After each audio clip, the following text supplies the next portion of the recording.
So we're a global equities manager based here in Melbourne, and I've actually just returned from a pretty extensive research trip in the US and Europe with myself and two of my colleagues. And as part of that trip, we met with about 170 companies across a really wide range of sectors, across I think it was 8 cities we went to all up.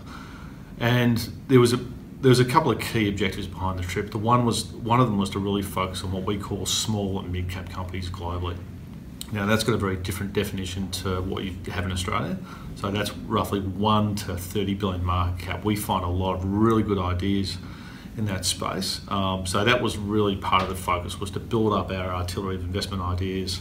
A lot of the companies we either owned or looked at before, but it's really just building up that base of investment ideas.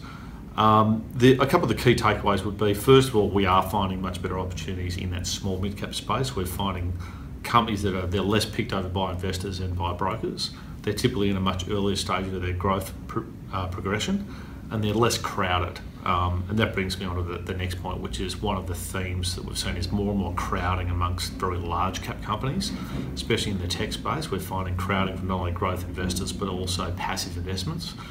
So when you see companies like Amazon trading on 135 times earnings, as much as they've been a great company, very successful, there does come a point where the valuations get too excessive. So that was an interesting point that came up from the trip, and just gave us a little bit of pause in terms of looking at the ownership structures of a lot of the companies that we have invested in or would consider investing in going forward.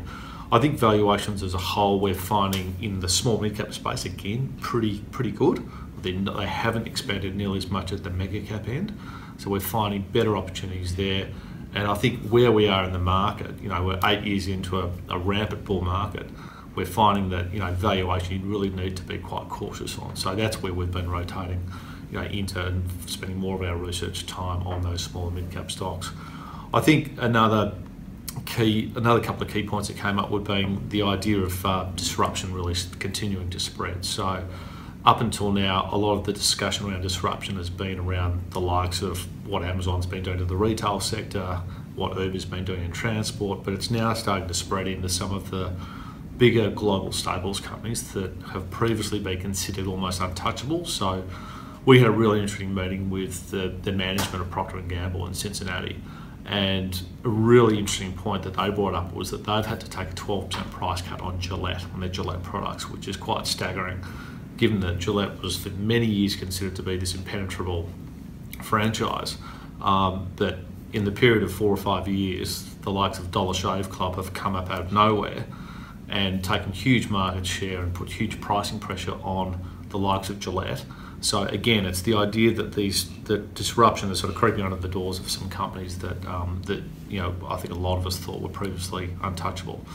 And then the last key point would be, as much as we're bottom-up stock pickers, we do like to listen to companies for what they say about the corporate conditions, about the economic conditions in the US and Europe. And one of the key takeaways we saw was that there's a change in tone from the way companies in the US in particular are talking about the economic profile of the US. So back in December, straight after the elections, there was a lot of optimism that they had big tax cuts coming their way that they could then spend.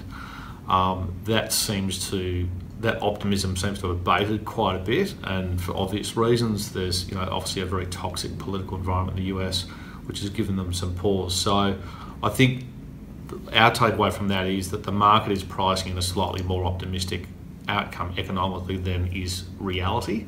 So as a result, we'd probably expect a little bit more volatility to come into markets in the next sort of 3 months, and the catalyst for that could be some of the commentary coming out of the corporate earnings in this earnings season.